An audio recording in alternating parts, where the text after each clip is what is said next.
We believe that being a defender requires more than building shooting skills on a range. It's also a development of the heart, mind, body, and spirit. Join us as we explore what it truly means to be a defender in your training and in your everyday life. Welcome to Defenders Live.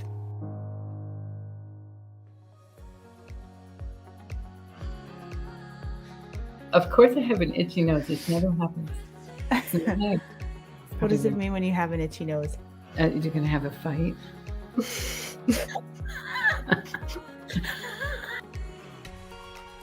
Some people would say, well, how could you teach a blind person? Well, there's a lot to it. She's probably one of the smartest students I've taught because she's so sensitive there. She could tell the difference by putting her finger in the chamber of a SIG versus a Glock. This is like a lesson for me. I'm either going to make it or break. They said, you better not quit. You better not quit. I remember that.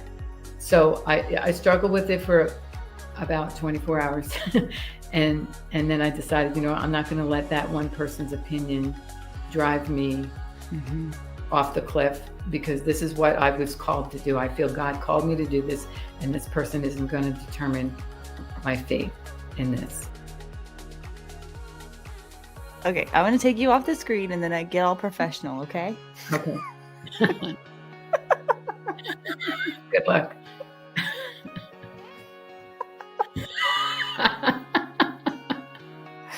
There's something about you. Oh, okay.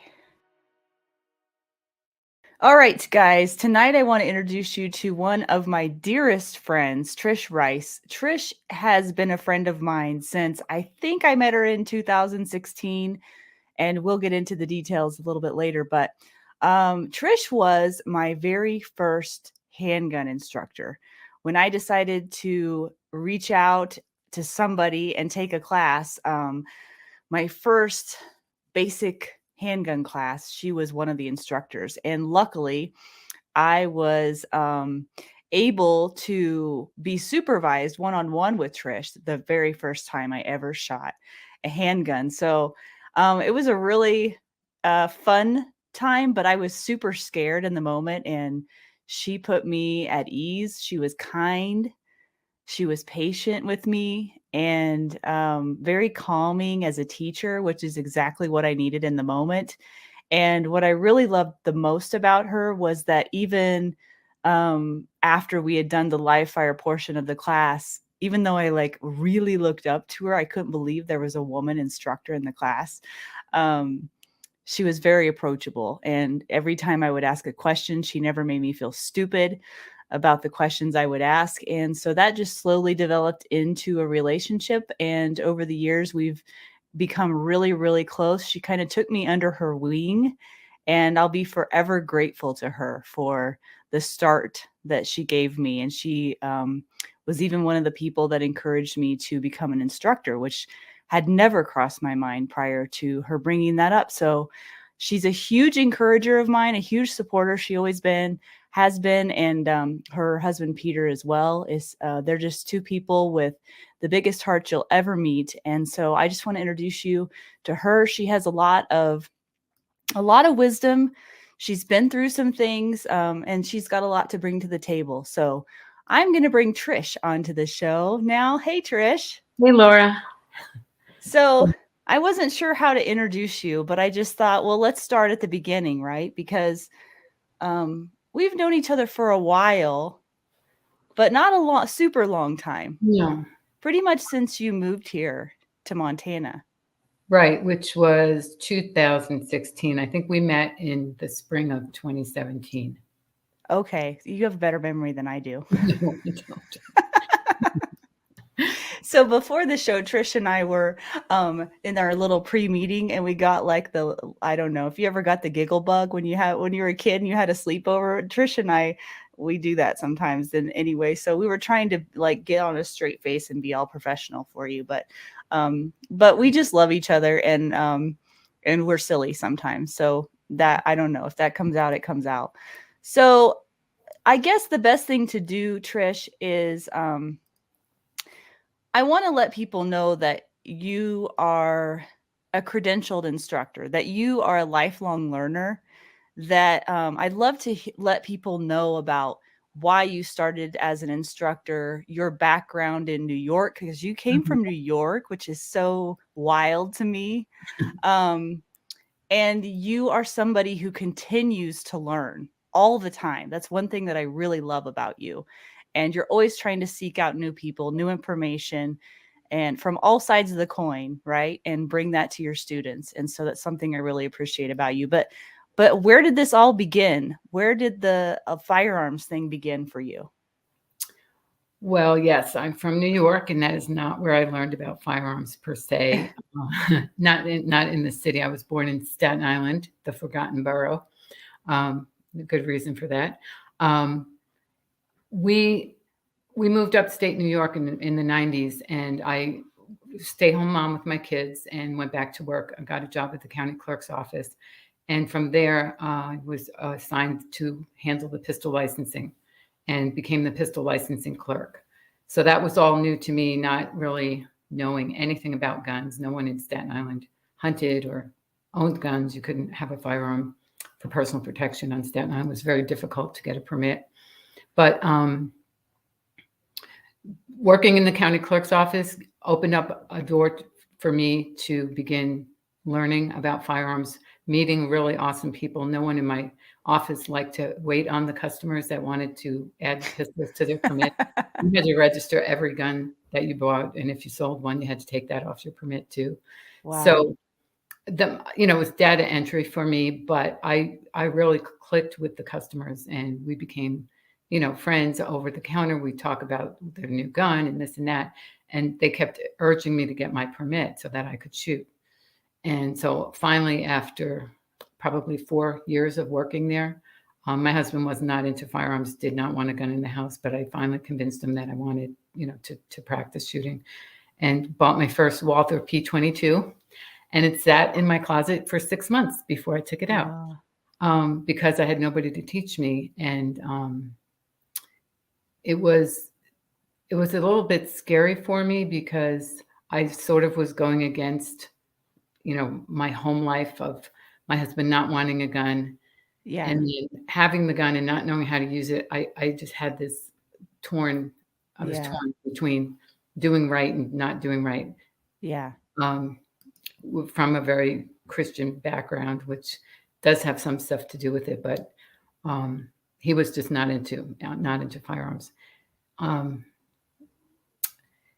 So I guess jump ahead a little bit. My house was broken into twice, and actually Wow. 3 times, twice in the house, and once they stole our firewood. But all my jewelry was taken, and I had come home from work, walked in the house, saw my jewelry spread all over the floor, and I knew something was wrong. And I thought that the cellar door shut because of the pressure of opening the front door. And actually, probably what it was that person that was in my house stealing, because the jewelry was just strewn right down the steps. So I actually entered the house while he was still in the house. Didn't know it. I had my gun, but it was in a safe, and I didn't really know how to use it very well at the time. But we were not allowed to carry it at work, so I didn't have it on my person. So that sort of scared me into really getting proficient with my firearm, and then starting to carry. So I actually was able to ask the county clerk through a bunch of red tape if I could carry, and it was approved that I could ask for permission, but they wouldn't give it to me, is basically how they responded to that. Because they couldn't deny me, but they didn't want to give me permission. Weird. Which would have, put them in a liability situation, I guess. So that's why. But anyway, through that, long story short, I worked for years, met a lot of people, became very burdened for the women that were coming in with their husbands to get firearms, because they didn't really want anything to do with it. Yeah. They didn't want to own guns. They didn't want to learn about them. They just wanted to have them listed on their permit. So if something happened to the husband, the guns would not go to the state. So that was my kind of eye-opening, what are they going to do? They're just going to, let all these guns sit there, and what if their husbands come home, leave the gun, they don't know how to empty it, they don't know how to work it. Right. It to me, it was just like, after I went through that, I didn't want to see other women go through it, and there were hundreds of them. I mean, almost Hmm. every wife I knew had anywhere from 20 to 100 guns listed on the permit that they were responsible for, That they and didn't not know anything about. right, because in New York, you couldn't handle a firearm at all until you got your permit. So it was backwards. You had to take a Yeah. basic pistol course. They literally crossed out NRA because it wasn't an NRA course because you couldn't live fire. Then it would go to the judge, you'd get approved, then you come into the office, see me. I do the, paperwork and issue the permit. And then you go pick up your gun. So that's what happened to me. I got my Walther. I walked out of the gun store and I'm like, I don't know what to do with it. I had taken my pistol license course 6 months prior, and the guy wasn't even in town anymore. He had moved away. And so that's why I was like, who do I go to? Well, what did you do? So my buddy Keith, who he's actually was a contestant on Top Shot, he was one of the pistol permit customers, client, whatever you want to call him. Oh, And he came in. He was just out of Afghanistan. He came out of the army, and he was super excited to get his new gun. He asked me if I had my permit. I said yes. He said, "Do you shoot?" I said, "Not really." He said, "Well, why don't you come to the farm and I'll teach you?" So I mean, this was like a 24 cool. kid, So it was like, okay, I'll go. So I did, and then the next we did one lesson for 2 hours, and then the next time I went over, he's like, "Why don't we go shoot competition?" So I was like, "Okay." Wow, you went from one lesson to let's shoot Yeah, competition? yeah. And let me back up. When I brought my Okay. Walther 22, he said, "Leave that in the car," and he let me use a Smith and Wesson 9 M&P, Oh, which technically it was not on my permit, but he was right. in custody of the gun. So Yeah. uh, anyway, I shot that, did very well, practicing with it. And then we went to this competition and I was super stoked. I did horribly, but it was so much fun. Fun. Yeah. So when I came home, I said, "Hey, can we do this here in Hudson?" He's like, "Well, I can help you get started with it, but I'm not into the politics, so I'll set you up and introduce you to some people and you can get it going." So I did, and because I was the pistol licensing clerk, I had hundreds of people to interact with. Right. We started, I'm going to say, we started with about 15, and within a couple of months, we had 20, 25 people coming out every single Thursday night to shoot IDPA for Wow. about 2 years. And that's when I stepped aside to do something different. But when did you become an instructor then? I'm confused about that. So let's see. Or how did you get to that point? Okay. Because I don't want to jump a gap here if this is important in between. Right. So I became an instructor after shooting IDPA. So we had a lady who was the regional rep. Her name's Kitty. She's a wonderful, wonderful lady. She came and she taught the safety officer program for the IDPA group that wanted to participate. We were just a club match. We weren't sanctioned matches or anything.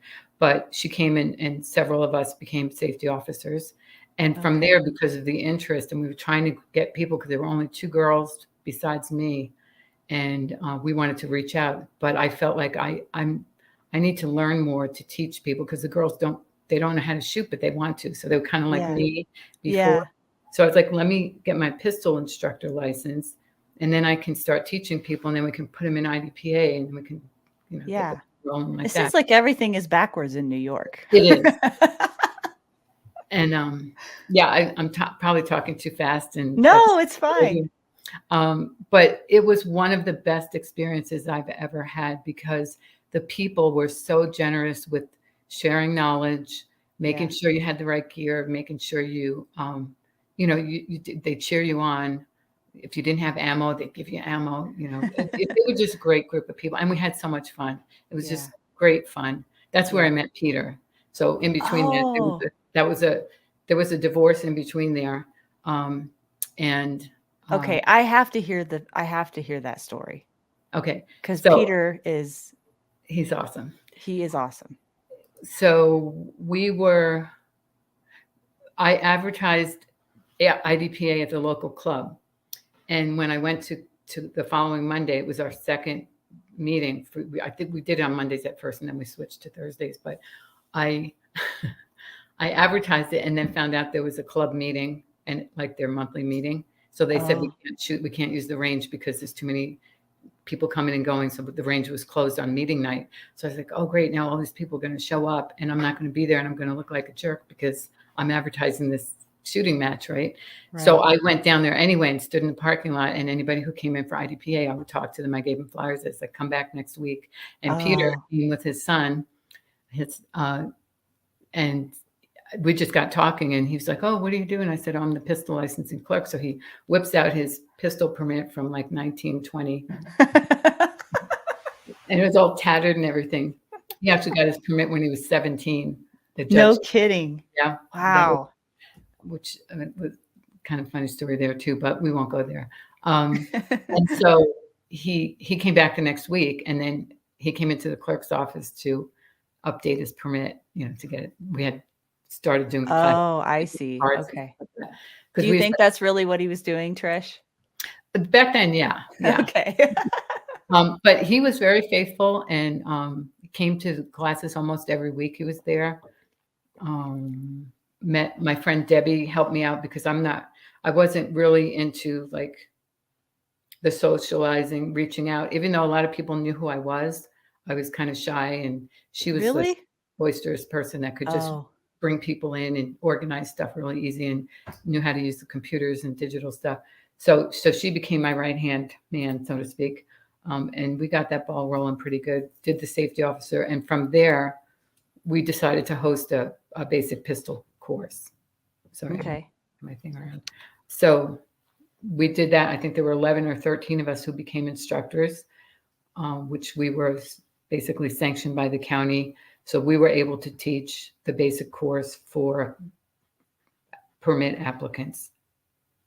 And then after about 2 years is when I really was burdened for these women, because we still weren't bringing women in. And I said, ladies like to do what they're comfortable with and do things with friends, and they like fashion, they like all the stuff. What could we do? And I was struggling with trying to find concealed carry holsters at the time. Yeah. You go into the store and the gun shops, the old guys back there with their whiskey bottles, and it's like, yeah, the holsters are on the back wall, OWB, appendix. Like, I didn't know what those initials meant. We had no idea. The acronyms. Oh yeah, the endless acronyms. and they were all like Safari Land or DeSantis, leather holsters, or just nothing that really would fit a woman for dressing the way we do and working, stuff like that. So long story short, we got a whole bunch of women together, and I said, I'm going to do a little fashion show at my house. So everybody bring their box of holsters, and we'll try to figure out. And not even knowing like there was stuff that was fitted. This was back in 2012. Yeah. And I had so many people interested that we moved it to the gun club, and then it got moved to a firehouse, and then it got moved to a bigger firehouse. We had 250 people show up for the first women's concealed carry fashion show. It was in Churchtown, New York. And it's not a funny thing, but coincidentally, the Aurora movie theater shooting was the night before the fashion show. So it was scary because I knew that the press was going to be there, and I knew there was going to be a big, because we had posters and signs all over the county. I mean, people just kept asking, they wanted to come. We had to close the doors because we had 50 people waiting outside in the firehouse hall. Wow. And it was packed. We couldn't get anybody else in there. Gabby Franco was there. She was one of our speakers. That's so cool. And anyway, so we had a gal come, and she kind of primed us for the press in case they ask questions. Make sure you answer, because it's going to go all over the news, and this could really totally, ruin everything we've worked so hard to do with this fashion show to draw women.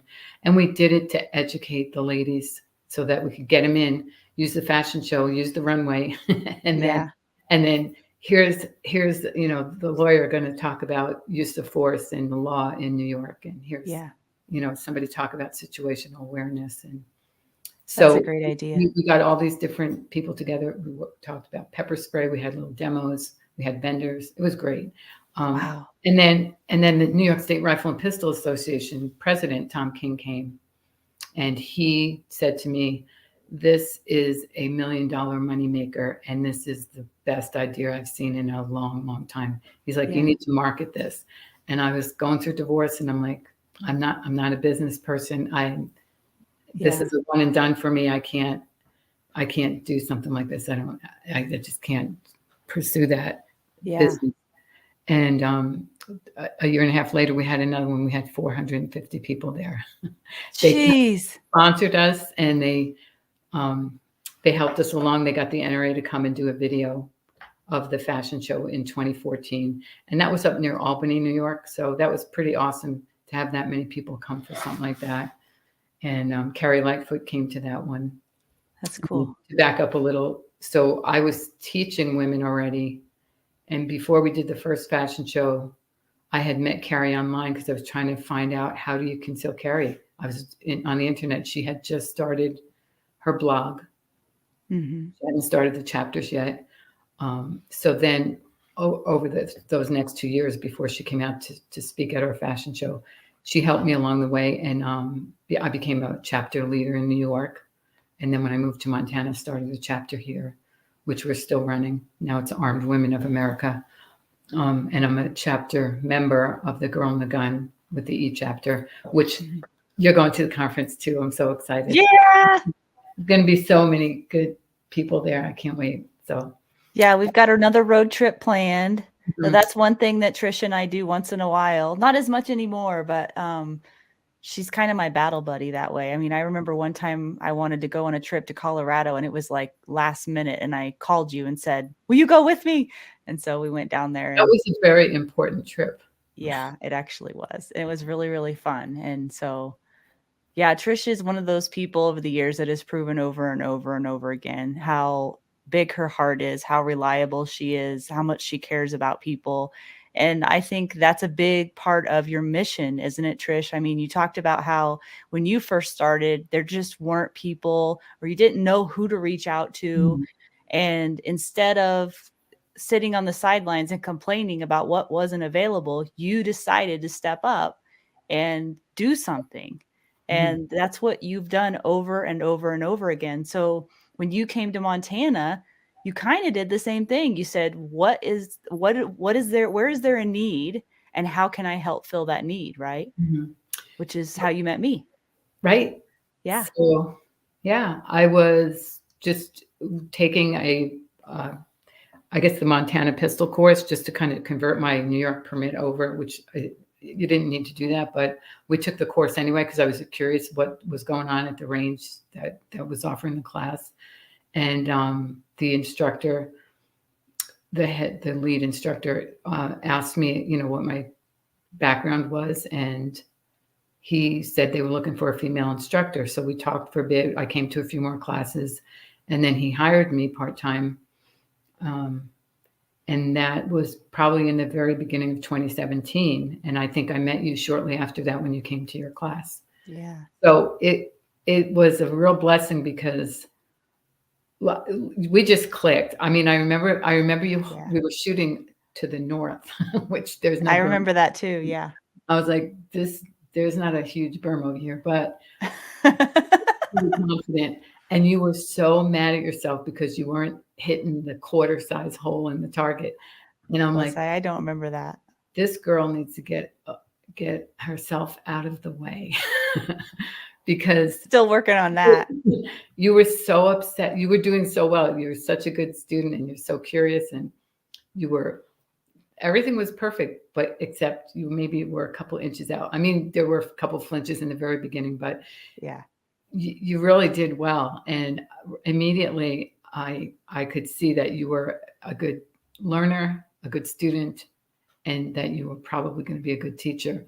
Never thinking that was going to go that way, but then you kept coming back for more classes. I know. I just would never left. I kept coming back. I couldn't get enough.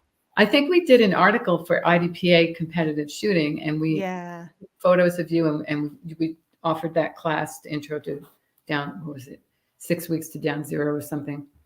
And then you came out and did some photographs for that too. And you just became part of the crew. And then I said to Sal, this girl, she'd be an awesome instructor. She should come on board. And you were really new. So too new probably to be an instructor at the time. But that I knew that you had it in you to do that. And so we did the RSO class. I think you took the basic pistol from NRA and kind of got the ball rolling. Yeah. And this is the thing. This is what I love about when God brings people into your life for a reason. It's usually the biggest friends and mentors I have in my life see things, and I see things in you too. This goes both ways. You see things in others that they don't see in themselves. Mm-hmm. And you bring it to light, because there's been many times where we've had discussions and you've said things to me of what you've observed. Mm-hmm. And I go, really? Either I do that, or really you think that? Because we don't think about ourselves the way others or perceive ourselves the way others perceive us. And so that's been a huge blessing and a huge gift, because you've kind of you took me under your wing and you've helped develop that. You saw the strengths and helped me work on weaknesses, and just kind of like, I don't know what that is, but you have a special gift in doing that with people. Well, I think I look at it more like networking. God puts me in a place, and then he's like, go over there and tell this person this thing. Like, it just seems like he intertwines people that I meet through me somehow. I don't know. Yeah. But you're like the great connector. We definitely, have, like, I remember when we went to Gun Sight, and I'm like, man, she's so good. Like, I don't so much fun being the best instructor because I taught you how to shoot. I do take credit for introducing you to, but you had it in you the whole time. Yeah, but I didn't see it. Well, I think because you had some fear, just general overall fear, and that's your it's kind of your story of why you came for personal protection, because you were afraid, and that led you there. Yeah. And then it was just a matter of, you wanted it to be, I think, like, I need to solidify this so I feel safe. And you realized just having a gun isn't going to make you safe, but learning all the other things and the situational awareness. And I that phrase is so overused, but we know what it really means, to be aware, to avoid if at all possible, and the mental part of it. And you have all of that. So you just had to kind of get the shooting part out of the way. And now you just like blossomed. You just like took off. And I'm so proud of you. And I don't know what happened. We talk about you all the time. We watch your show. I'll say almost every time. If we miss it, we make up for it. I might have missed a few. I'll have to go back and see which one. It's okay. You don't have to watch every single show. No, that's okay. I have my little book here too that I started with my Lora. Oh my gosh. That's my little Thor notebook, because that's your little nickname. What do you use that for? To write my notes after your shows, or during your shows, I should say. Yeah. Okay. So I copy that from Peter, because he's the note taker. He's a note taker, yeah. Yeah. But then when you started working with Defenders, it was hard for me to let you go, so to speak. But yeah, that was a hard transition. Because of some conflicts and stuff, that it put a little bit of a wall there, but not between us personally, just with work. Yeah. And I'm just so proud that you're able to be doing what you're doing, because you are so valuable. You have no idea how many people's lives you've touched.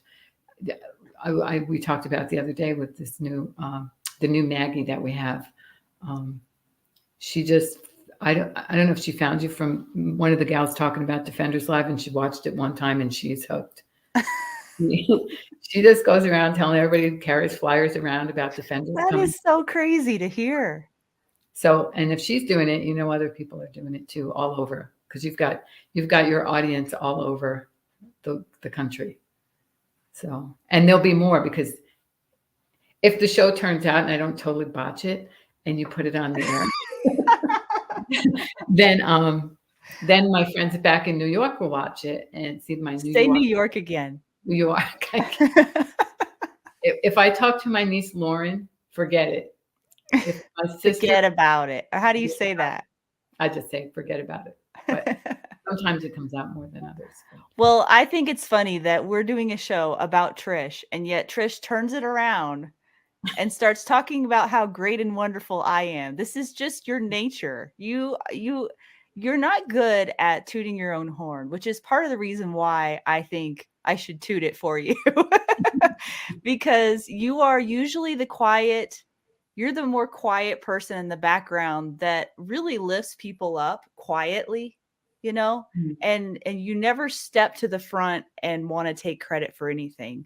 And I honestly think that that trait is so important as a leader, to do the right thing for the sake of doing the right thing and not caring who gets credit for it. Do you know what I mean? Mm-hmm. And that's one thing I've noticed about you. Well, did we talk about Maggies yet? Not really. Well, no, yeah, you've mentioned it, but tell everybody how that came to be and what that is. So I work with a group of women that we've coined the name the Montana Maggies. Oh yeah, and I have the sweatshirt on right here. Yeah, which Maggies. Yeah, Maggies. Yeah, and Maggies back there on the wall too. The real Maggies back there. Yeah. So through my teaching at MTFI, Montana Tactical, where I work, I started to realize how important, especially after seeing Lora really take off, because I'm like, she's already a better shooter than me. I better get on the ball. So I said, but I want to be a good teacher too. So I do care how I shoot, but I want to be able to instruct and help people. And so I started taking some more classes, away from where I live, just going to nationally recognized instructors. And there was one class, actually it was in Missoula in Montana. And so it was instructor development.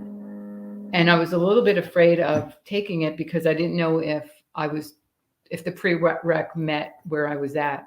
And a couple of people that are instructors say, no, you're more than qualified. So I took the class. Turns out, and this was a turning point for me. So we're not going to cry in the class. It's okay. On the TV. I cry all the time on the podcast. So I took the course and I totally bombed out. According to the instructor, I was the worst instructor he had ever seen and humiliated me in front of 23 men and one other girl who was in my class. The good thing was I didn't cry. I was like, whatever, that's his opinion. I don't think I'm the worst one. Maybe I botched it a little bit, but he had us running a line of 24 students, which I would never do by myself. Wow. And I didn't have a loud voice. I'm like trying to yell because somebody's flailing around with their gun. And they literally had me like running back and forth like a chicken with my head shut. And I don't know if that was planned or what, but I just was like, this stunk, But out of that, I met my little brother, James, from Warfighters. Oh, I love him. My BFF, and he has been like a godsend to me in helping me stay on track and encouraging me to keep going. Mm-hmm. And James was on the show. Yes, James was on the show. Yeah. And the reason I stuck it out was because on my way home, I did cry on my 3-hour drive home, not the whole time, but I was going to quit. I'm like, I stink. I can't do this anymore. I'm not going to do this. If this person thinks I'm the worst instructor in the world, he's a nationally known instructor. He can just blast that all over the world and I'll never teach again. And I didn't do anything unsafe because afterwards I asked for like a review, a face-to-face review. What could I have done better? What did I do wrong? It's supposed to be constructive criticism. And basically I did all the talking and said, I don't think I was prepared for this class. And I think the prerequisites were not written correctly according to what you taught. I would have not taken the class had I, if it was different. Anyway, all was said and good. I shook their hands, I left. And then on the way home, decided I probably shouldn't be teaching anymore. And when I got home, the couple of ladies that I was working with said, how was your instruction? I told them they all wanted to go after Beat him this up. instructor. And they're like, we will never listen to him again, blah, blah. I was like, no, that's fine. This is like a lesson for me. I'm either going to make it or break. They said, you better not quit. You better not quit. I remember that. So I struggled with it for about 24 hours. and then I decided, I'm not going to let that one person's opinion drive me off the cliff, because this is what I was called to do. I feel God called me to do this, and this person isn't going to determine my fate in this. And so that's when I really got serious and started studying, watching different instructors, reading, going to classes, learning, and then sharing it. So I decided, instead of me just learning and teaching basic pistol, I'm going to grab these women who want to train and invite them for free to come to the range and work with them. And then I could help them, and I can learn by teaching, and they can learn, from being instructed and coached. And well, that's basically, you're like putting the reps in, is kind of what you're talking about. So it wasn't just sitting in the classroom, getting the knowledge and being like static and not doing anything about it. And so the group grew from about, I don't know, we started with maybe 5 or 6, and we have 20 women who have been Maggies. Some of them no longer can come because they work or they've moved away, but we have probably regularly 12 women ages in their 20s up to their 80s who come every single week, rain, shine, snow, ice, thunder. They're there. So and I live the closest. I'm 10 minutes away. So I have to show up no matter what. They drive, some of them, an hour and 15 minutes to get there. It's amazing. And you know them. You've worked with them. You've taught with them. Their dedication is remarkable. Yeah. They're a truly special group of women that you put together. But they're all there because of you, Trish. Well, yeah, I believe God put them together. But we're called the Montana Maggies because we call her Mama Maggie. She's one of the older ones, octogenarian. She showed up the first day with her battle belt on, and she had about 6 magazines full to capacity. Well, that's important. In 16 rounds here, you would be illegal in New York. Capacity, high capacity, whatever. She had her magazines packed out, and then she had her range bag had another 6 or 8 magazines full. Yeah. And so she had all these magazines on her belt. So I started calling her Maggie, and it stuck. And so then we came up with an official name, because we said, we are a serious group of women. We're a female training group. We're going to be called the Montana Maggies, and it stuck. And then that poster behind me there, Peter's grandfather's an artist in Montana, Firearms Rice, and he did that illustration for Detective Magazine. And I happened to come across it while I was looking for a logo. And I was like, didn't your grandfather ever paint anything? Because he's pretty famous out here, with a gun in it, and I kept searching. And that picture, I was like, that's perfect. So it's like awesome. From the 1930s Detective Magazine. So we got clearance from all the copyright stuff. There's no copyright and whatnot. And then we use that for our logo. And that's Maggie. And that's really cool. She's our mascot. That's really cool. Well, let's talk about, or did we miss anything? Was there anything left out that we, before I keep going here? No, I will say that with the Maggies, just real quick, is that some of the girls that came to Maggies, the women, they were dangerous. And I don't mean that in a good way. Yeah. So I had to kind of split my time between training people who were safe and wanting to learn, to like 100% attention on a couple of the ladies to start with. And they don't mind my saying that, because to look at them today, they are now shooting, they can clear dot torture at 3 and almost 5. And they can shoot, bullseyes. They've taken some of Adam's classes. It's just amazing where these women have gone. Yeah. And that's what I love about you, Trish, is that you don't give up on people. A lot of instructors, they would see women, especially older women, and it's just the truth. And they're not quite performing, and they don't give them enough time or latitude. They just Mhm. don't have patience with them. Mhm. It's not that they can't do it, it's just Right. that they haven't done it yet, you know? Mhm. And I don't know why my light's blinking, but sorry about that. Um, there's a short in it. But yeah, you will pull them aside and you will spend whatever time it takes to get them where they need to be, which is really rare, Yeah. really rare. Well, and there's a lot of guy instructors too, like they mean well, and there's nothing negative that I say about some of them. Just they don't. You're right. They don't have the patience, or they don't understand. Like for some women, they need to be told like 5 or 10 times the same thing, or 5 or 10 weeks the same thing in a row. Yeah. And eventually, they'll get it. And I just won't give up on them because I felt like in my past, my life was like that, and I don't want to see people suffer with that when there's no need to. So if I can help Especially her, when they're willing, you that's know? true. And I mean, a lot of them are hungry to learn. They really mhm, want the help. They just probably have a hard time finding someone they're comfortable with too, wouldn't you mhm. say? Yeah, yeah. Yeah. I've taught a completely blind woman very recently Oh, yeah, with I've seen the a lady, pictures. and she had a situation where she was beat up, and her boyfriend was put in prison, and he's out now, and so Wow. that's a scary situation. And some people would say, "Well, how could you teach a blind person?" Well, there's a lot to it. I mean, she knows that if she's in her house, she's going to be in a certain spot, aiming in a certain direction. Her Mhm. kids, she knows where her kids going. She's got all that. She's probably one of the smartest students I've taught because she's so sensitive to. She could tell the difference by putting her finger in the chamber, right, of a Sig versus a Glock 9. Now they're both Wow. 9 barrels, but you could tell by the shape of the ramp when she put her finger in there to check if it was Wow. clear. I'm like, this girl is amazing. And then she shot, 7 yards away on a silhouette target, and she might have missed 1 or 2 when she first started.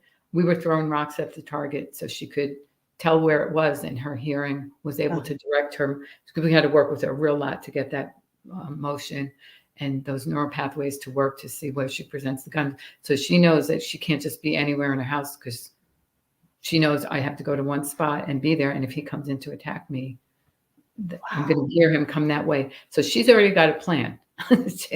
you know, Okay, she, but I have a question, and maybe this is a dumb question, but Mhm. how does that work? And I know you're not a lawyer, but then how would that work about being able to identify your threat? Does that mean he needs to say something? Probably, yeah. And so Yeah. we talked about that because yes, I'm not a lawyer, and I You I don't mind. even was like a little nervous teaching her at first, but the Yeah. co-instructor I had, she's like, no, she's already cleared all this stuff, and she needs to protect herself just like everybody else does. Mhm. Now she's got a little 6-year-old, so that's a scary thing, Mhm. Now mom's got a gun, but she has people that live in the house with her too, so she's not Mhm. completely on her own. But there is a plan in place, and sure enough, um, he's already contacted her. So it's a serious situation, and all that need to be informed are informed about everything going on. Um, but it was scary to teach a person like that in the very beginning. But it made me realize, there's a lot of people that need, adaptive learning. Mhm. They need instruction for wheel. I've done wheelchairs and walkers, and I taught a girl who she didn't have a trigger finger, and Mm. she was on the line, and I came over and I was like, you need to take your middle finger off the trigger. Just use your. So I was on her left side. It was a big line of people. It was during a well-armed women night. And she's kind of laughing at me. And I'm like, and I go over to the other side and she doesn't have a finger. And I'm like, oh, okay. All right. Yeah. What do you do now? So, okay. And she said, I want to be a police officer and I'm going to the academy next month and I don't want to get kicked out because they're going to tell me I can't shoot. She goes, I'm going to prove them wrong. And sure enough, I worked with her and she did fine. And I think she's a captain now. This was years ago, but Wow. so it was like, there's different situations that those people, you know, they need to know how to shoot just Yeah. as well. And some people won't have the patience, some people don't have the knowledge. How do you teach them? But Right. I find that really interesting. And Um, I think those are some of the most inspiring stories. One of my most fulfilling moments as an instructor was something similar to that in one of my classes where they had a trigger finger, but they couldn't use it. They had to mhm. use their middle finger. So it was very similar, but they also had almost no use of their entire left arm. Wow. So figuring out a way for her to rack the slide.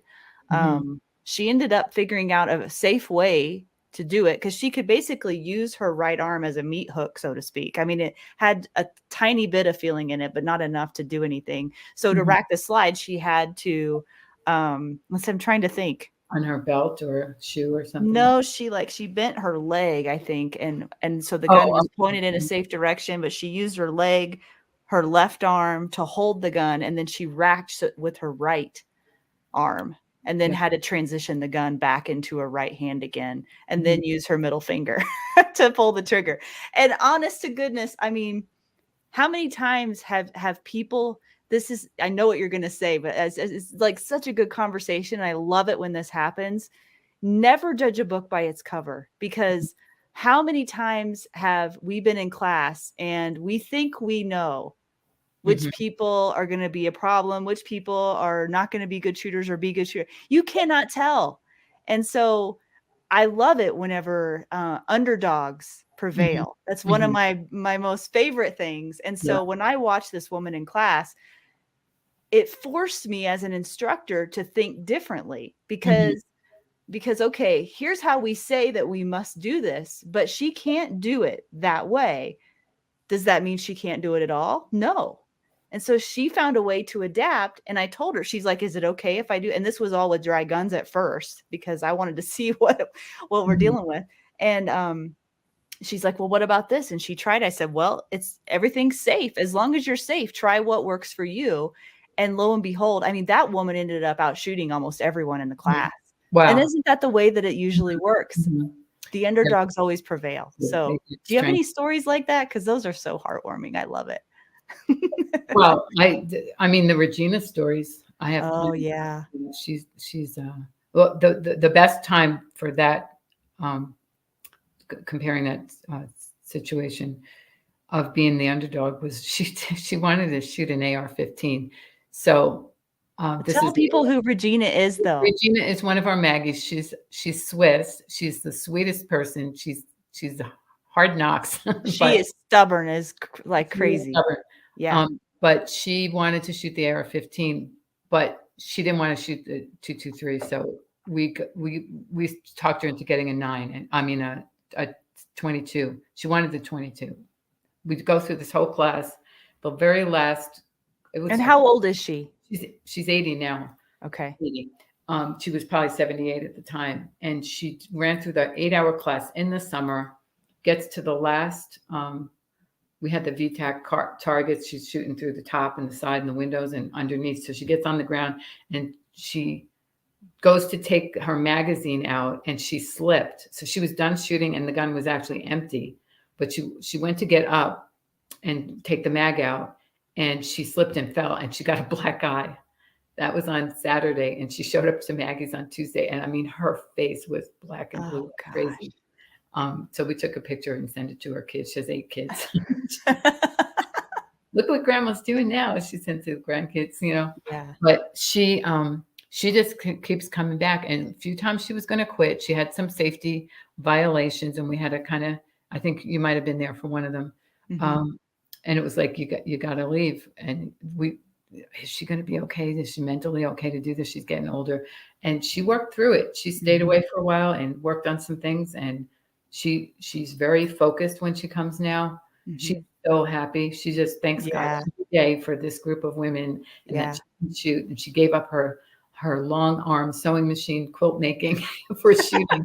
And I think she's got like 6 guns now. Oh, I love it. Got all And her kids and grandkids shooting.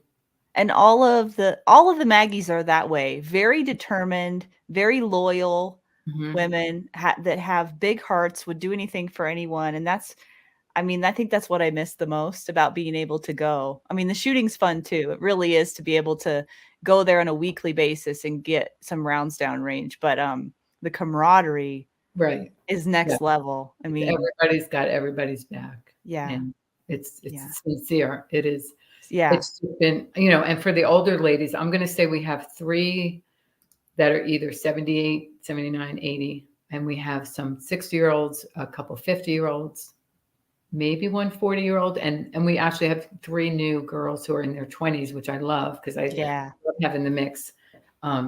And Vicky says, well, that's because we're going to be knocked off one by one pretty soon, and you won't have any Maggies left. So, but Oh, oh, they are the best group, and they love training with you guys too, with defenders. I yeah, think most of them have been to at least one class, yeah.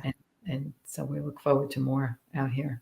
Yep, and they can hang with everybody. I mean, the age is not a thing on the range with them. I mean, no matter what the obstacles are, those women can overcome. That's Mhm. what I love the most about them. So, and they never complain about it either, no matter what it is, the weather or the heat or the whatever, they just keep going. So I really admire them. They've taught me a lot too. I don't think they realize that. Oh, they love you, Laura. Hmm. I love them too. So, Mhm. so there is one little thing that I wanted to talk about.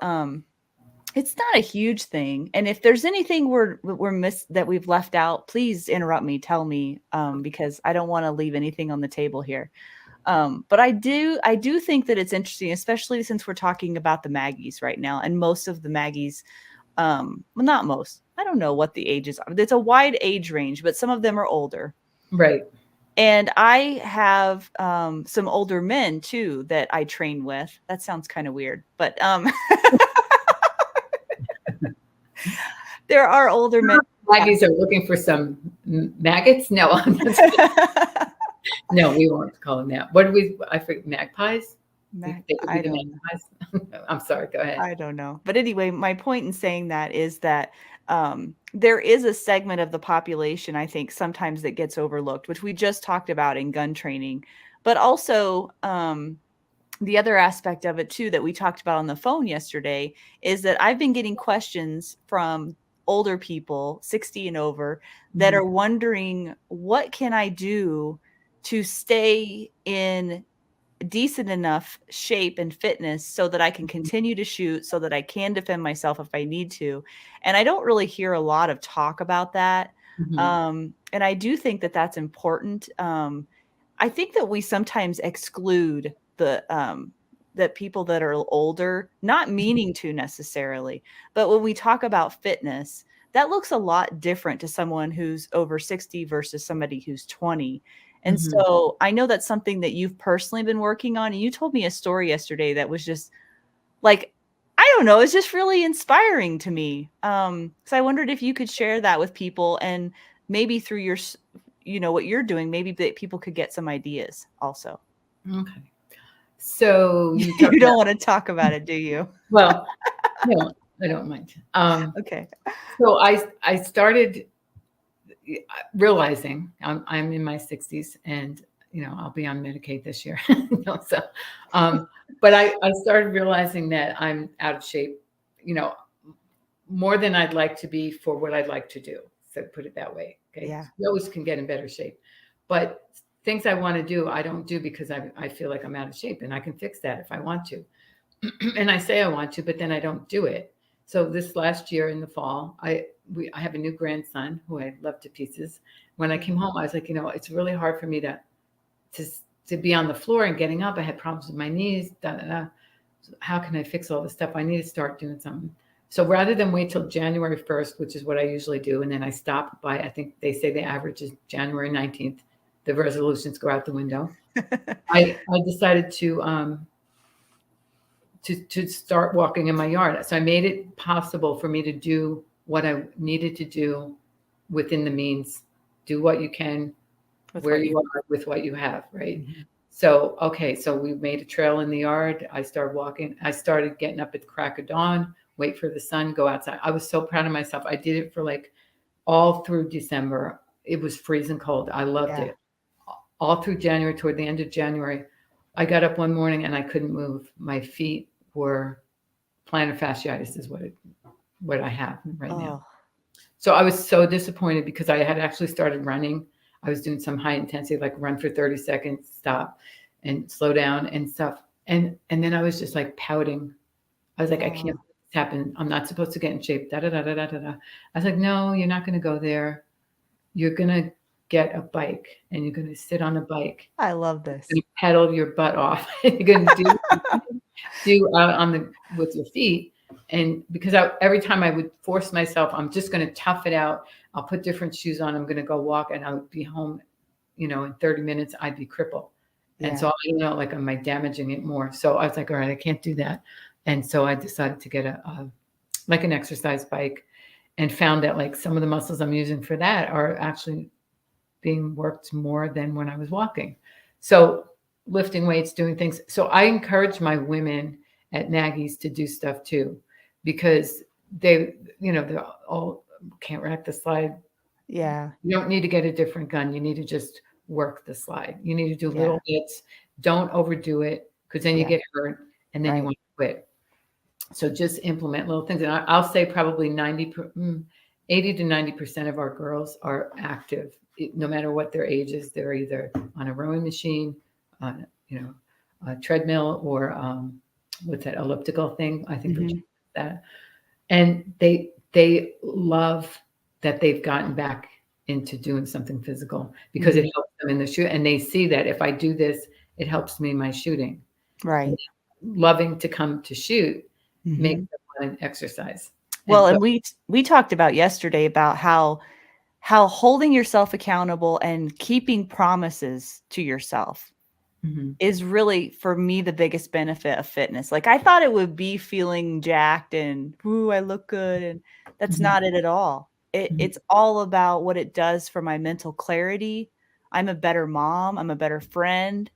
I'm more present with people. And I know that I have integrity because I keep the promises I've made to myself. And to me, that's been the biggest impact. And that has nothing to do with your age. Right. Yeah. Right. I mean, it could be anything. Even the dry fire, the women have really taken on dry fire practice and committed. They're getting tools to work with.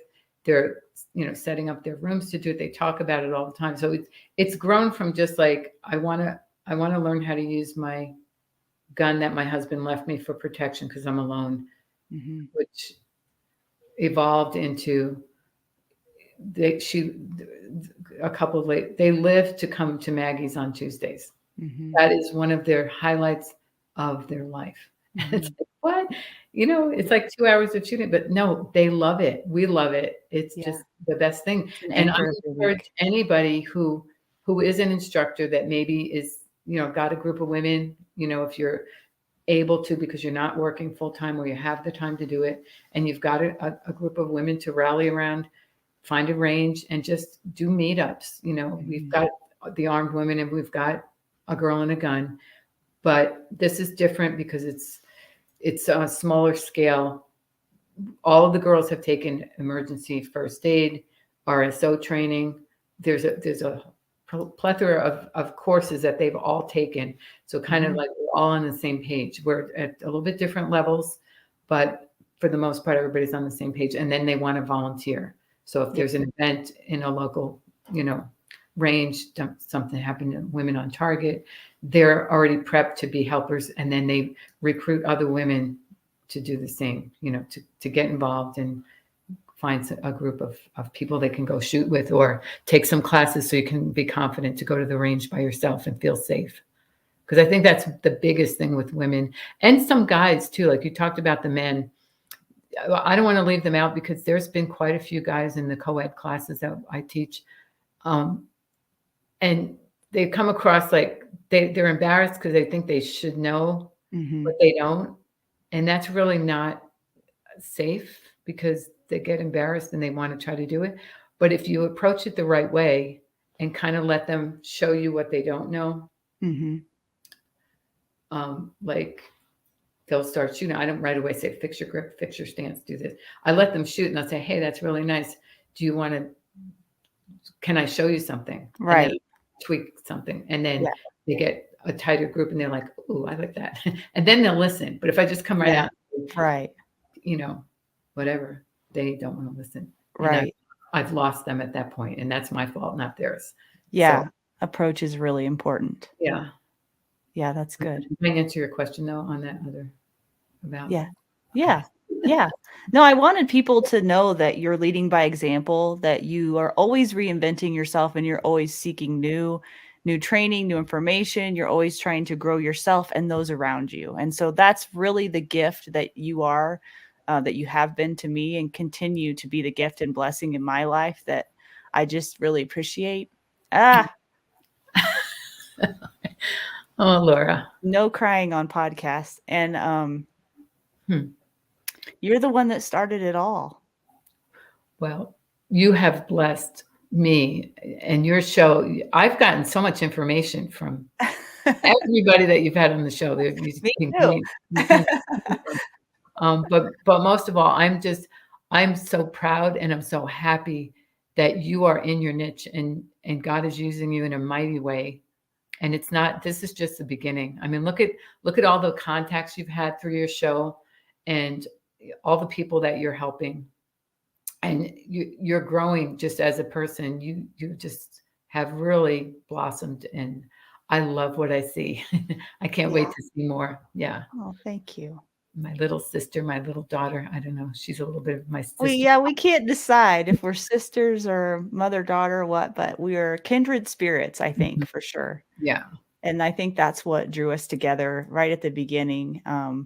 Just a love for sharing and a love for helping people, I think, is what we have in common. And yeah. So thanks for taking me under your wing, and thanks for seeing something in me. Thank you, Lora. Are there any shout outs you want to give or anything like that? threeforksmags@gmail.com if you want to contact me, if you're in the area and you want some training. If you're not going to train with Lora, then train with me. Don't train with Trish. I just basically work through Montana Tactical Firearms Instruction. Yeah. There's 2 of them out here, so make sure you contact the right one if you're looking for it. You're in Three Forks, Montana. Oh, yeah. Where you are. Yeah. Montana. Yeah. Well, thanks for your time, Trish. Okay. I really, really love you. Love you back.